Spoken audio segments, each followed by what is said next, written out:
Hey, good afternoon, everyone. My name is Mark Doyle. I'm the Director of the Division of Emergency Services and Communications here at the New Hampshire Department of Safety. And I want to thank everybody for joining us in a celebration of the chain of survival today. And I'm going to talk a little bit about what happened that day, but I just want to make sure that we recognize a few folks around the room who will go into a little bit more deeper detail into their involvement. But Chief Karen from the Windham Police Department and the folks who are accompanying Chief McPherson from the Windham Fire Department here as well to assist us in this celebration. I also have Commissioner Robert Quinn from the Department of Safety here today, as well as Abby Rider, who's our supervisor, who was involved in rendering CPR, and of course the folks that we really want to focus our attention on today, Mr. and Mrs. Wendy and David Hughes. So thank you all for joining us today.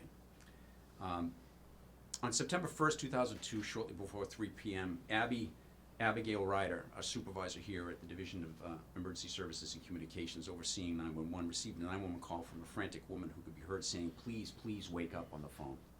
The caller requested an ambulance to 14 Marblehead Road in the town of Windham. She then explained that her husband was working in the backyard when he suddenly collapsed and she did not believe that he was breathing. Due to a speedy interrogation and recognizing that this was a cardiac event, Abby, you made a request for an ambulance to Windham Fire and EMS. Without delay, you provided hands-on chest CPR instructions to the patient's wife, Wendy, while reassuring her that help was on its way until the Windham Police arrived and took over patient care at the scene. 911 call takers rarely are aware of the outcomes of their efforts, and very rarely are we able to bring together the folks that we have today who were part of that chain of survival. The first responders who responded, the patients who survived, the individuals rendering patient care, and our 911 telecommunicator who was performing CPR and rendering patient care over the phone. However, in this case, David Hughes, our patient, took to Facebook on the Windham, New Hampshire Neighborly Connection page to thank those involved in this harrowing event. David stated, and this is how we found out about this, that, quote, "My family tells me that the hospital staff were initially not optimistic about my chances for full recovery, but they worked diligently to apply all means to get me back." He then triumphantly reported that he was released from cardiac rehab on September 23rd with virtually no lasting effects. Not to be outdone, Wendy, on Saturday, October 15th, she posted on our division's Facebook page that, quote, "We are so glad our EMD certified telecommunicator was on the phone providing CPR instructions and reassurance until crews arrived on scene," by saying, "New Hampshire Enhanced 911, that's true. She told me exactly what to do. Thank you so much." Abby, the manner in which you handled this call, the ability and willingness of Wendy to provide patient care, and the quick response of Windham's first responders was an excellent example of the chain of survival. Not the least which was your ability to request an ambulance expediently, and while waiting for responders to arrive, you provided life-saving instructions that kept David going until you reached a higher level of care. While you were faced with an uphill battle, your professionalism and calm demeanor resulted in the best possible outcome for Dave and his family. Interestingly to note that according to the American Heart Association, more than 356,000 out-of-hospital cardiac arrests occur annually, with over 90% being fatal. Thanks to everyone involved in this chain of survival, this was not one of them. Abby, I want to thank you and commend you for the work that you did, as well as for our first responder community for joining us here today.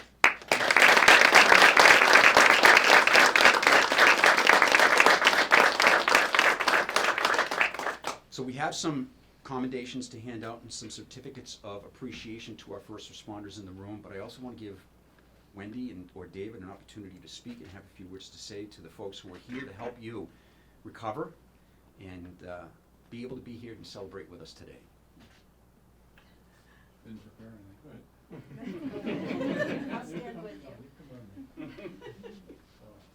We have to stand behind us or not? You can stand wherever you like, All sir. right. So which one's Abby? You're our hero. Thank you. Thank you. I just,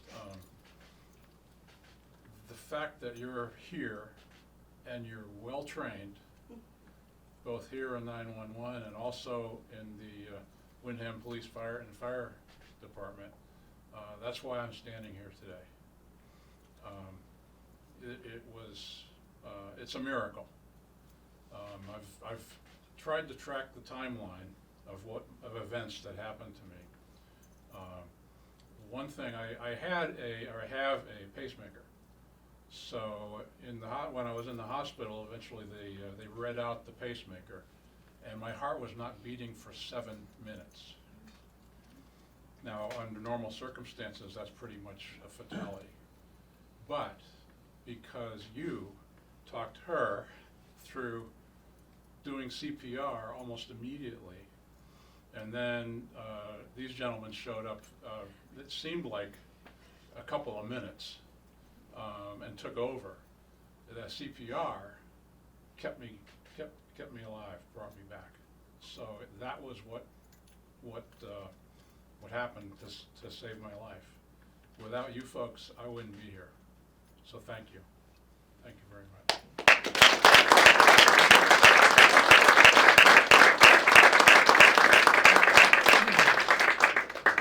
I also want to add that I didn't even get to see the EMTs who carried you off, but I understand that, you know, they were getting you to the hospital, Parkland, and Yep. got you there safely, and then Parkland, you know, did amazing things too.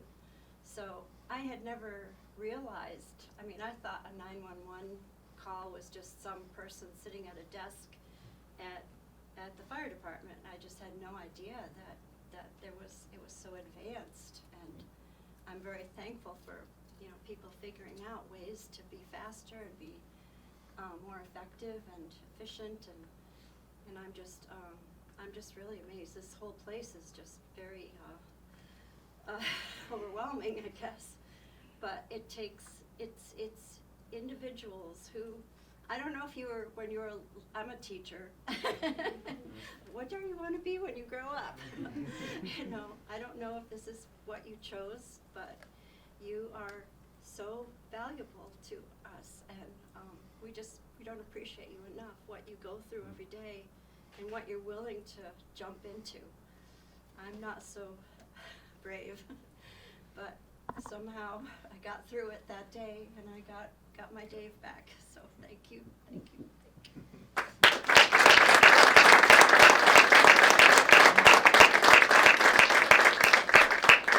Abby, can you come on up? So I have a certificate of commendation as well as a life-saving pin to present to you. Just something that we do for all of our 911 telecommunicators who are involved in a life-saving event. It's a certificate of commendation to Abigail Rider.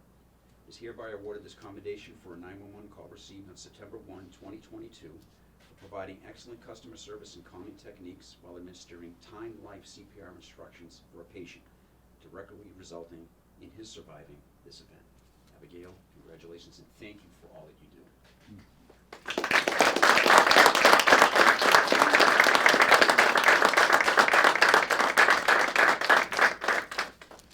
So I would ask at this point Fire Chief McPherson to come join me.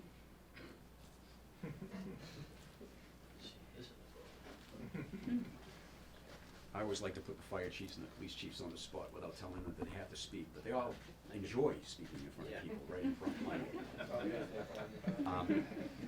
But it is important for us to recognize our 911 telecommunicators during these events, as it is our first responder community. It's part of that whole chain of survival. We recognize that any break in that chain, we may not have as had a positive outcome.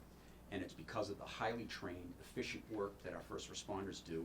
When we connect with them, it is really a testament to our ability to make sure that we're only rendering the highest level and quality of care that we possibly can. That's really what our mission is, to locate, communicate, and connect people who are in an emergency with the help that they need as quickly as and efficiently as possible. So, Chief McPherson, any words to say? No, I just I want to commend Abby for your help. Obviously, it's a group of individuals that work behind the scene, nameless faces and whatnot, day in and day out. So thank you for what you do for us as first responders, 24 hours a day, 7 days a week. Certainly, this is a true example of how the system works.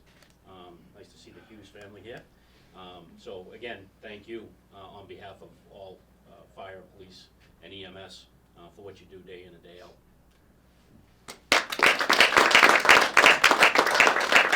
Assistant Supervisor, Sure. pins? Sure. Thank you. So I would call up, if you're here, Lieutenant Paramedic Scott Savard, Firefighter Danielle DeBowick, Firefighter Paramedic Brendan Tagney, Firefighter AEMT Nicholas Pelletier, and Firefighter EMT Robert Taylor.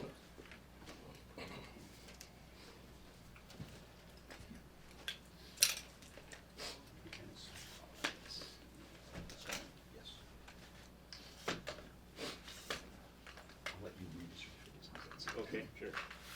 Scott Savard is hereby awarded this commendation for a 911 call he responded to on September 1st, 2022, for assisting in the administration of time-life CPR instructions for a patient, directly resulting in his surviving his event. Congratulations, Scott.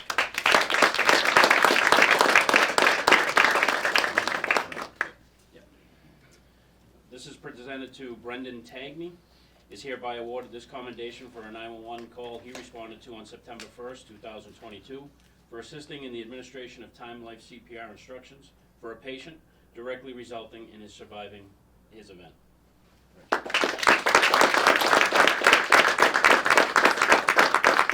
Gentlemen, thank you for all that you do. We really appreciate it, and I certainly know that the Hughes family appreciates that too. Thank you for your partnership. Chief, thank you so much. Thank you.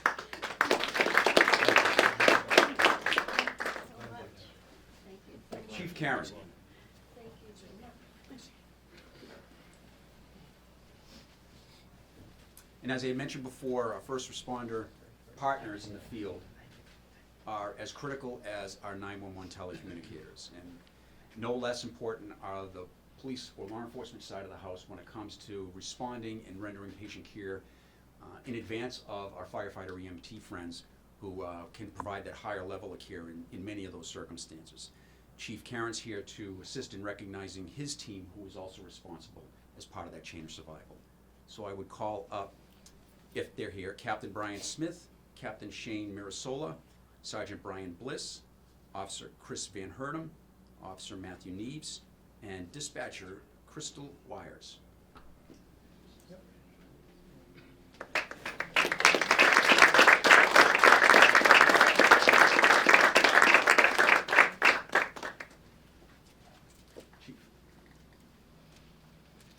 This is a certificate of commendation for Sergeant Brian Bliss. Hereby awarded this commendation for a 911 call he responded to on September 1st, 2022, for assisting in the administration of time life CPR instruction for the patient, directly resulting in him surviving this event.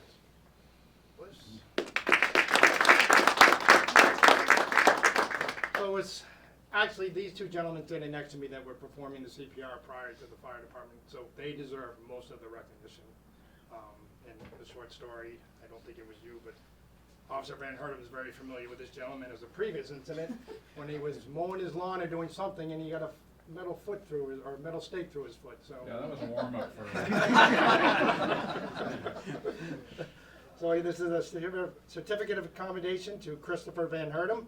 Hereby awarded this commendation for a 911 call he responded to on September 1st, 2022, for assisting in the administration of time life CPR instruction for a patient, directly resulting in the surviving his events. And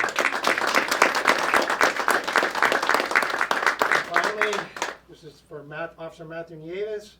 Hereby awarded this commendation for a 911 call he responded to on September 1st, 2022, for assisting in the administration of time life CPR instruction for a patient, directly resulting in surviving his events. Thank you so much for all of you. Gentlemen, thank you. Thank you. Thank you. Oh, you're good. Thank you. Thank you. Good guys you got here. Thank you so much. Before we wrap up, I'll offer up Commissioner Quinn. Would you regale us with a few words? I will. Certainly. No, real briefly, I don't think anything was more important than what was said by his wife, that she got her husband back thanks to all the hard work that went in by the professionals, and it is a team effort, and she learned a lot today, but I've always known that Mark's got a tremendous team here. When it matters most, they're ready, they perform, they do their job. I'm so happy for you that you're alive. So thank you for your team, and thank you, chiefs, and everyone that came today. This is a great day. It really is. you did a wonderful job. She's been on 2.5 years now. She's a supervisor. She saved a life. I don't think there's anything more rewarding than that, so thank you. And thanks to the press for coming to kind of put a spotlight on what these folks do. So thank you, Mark. Thank you, sir.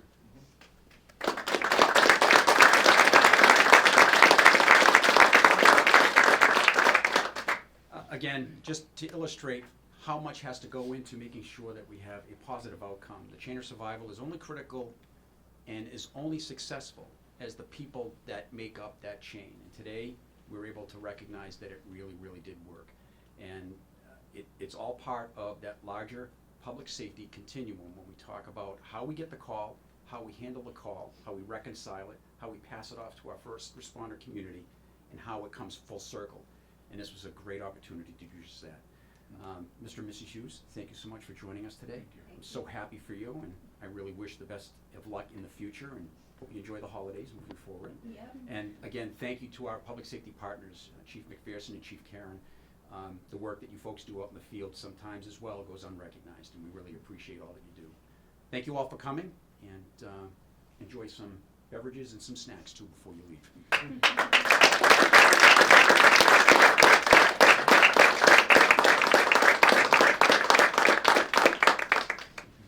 Pressure.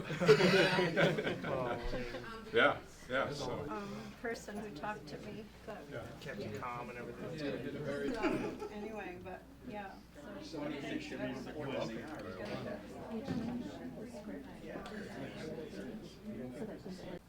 just illustrate how important it is for all these pieces to come together, everybody? like that. No, Just, we don't. so I don't know how you do that.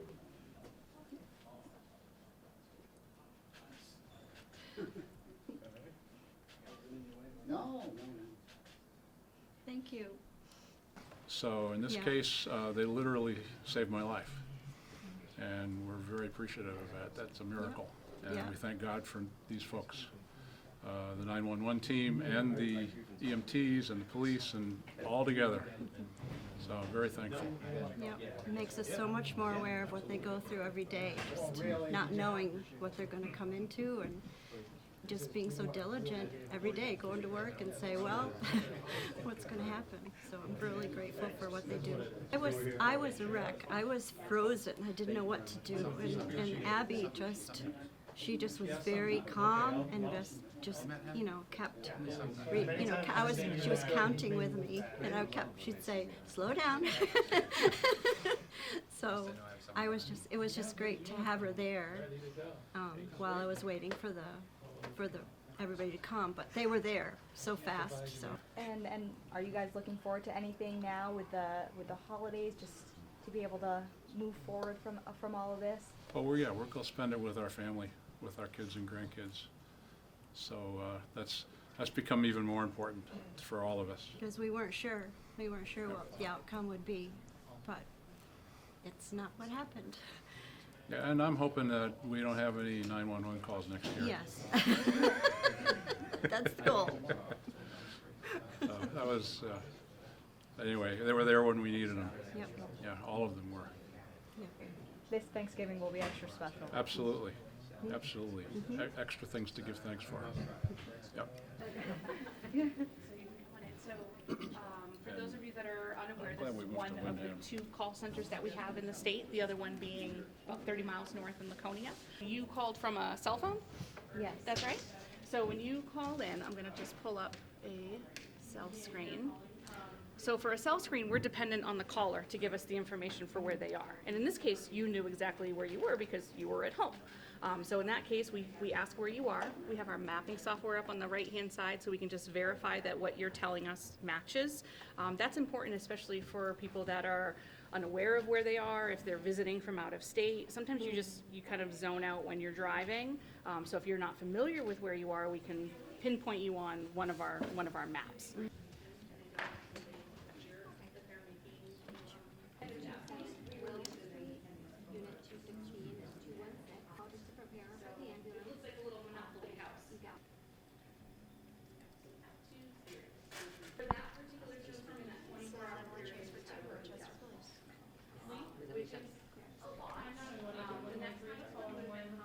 I had had actually a trainee sitting with me who was giving the greeting, practicing just saying, New Hampshire 911, what is your emergency? So I was listening to how she gave the greeting and kind of, thinking about pointers that I could give her for future. And next thing I knew, I could hear the woman in the background, the level of just franticness in her voice. So I knew it was most likely going to be a serious call. So I was already motioning for my trainee to slide out of the way so I could take over. She was fantastic. Every question I asked her, she just answered immediately. She didn't hesitate. She didn't argue with me. She didn't say, why do you need to know? None of that. I had a question for her. She just answered it. You start getting a long list of ones in your head that did not have a positive outcome through no fault of 911 or the responders. It takes very rare cases where everything goes perfectly, and the patient is able to actually recover in the hospital afterwards to have this happen. So to be able to see that come full circle, to get to meet them, to get to actually see my caller face to face was fantastic. We're faceless voices in the dark at 911, and we don't get to see our callers' faces either. Until today. Yeah.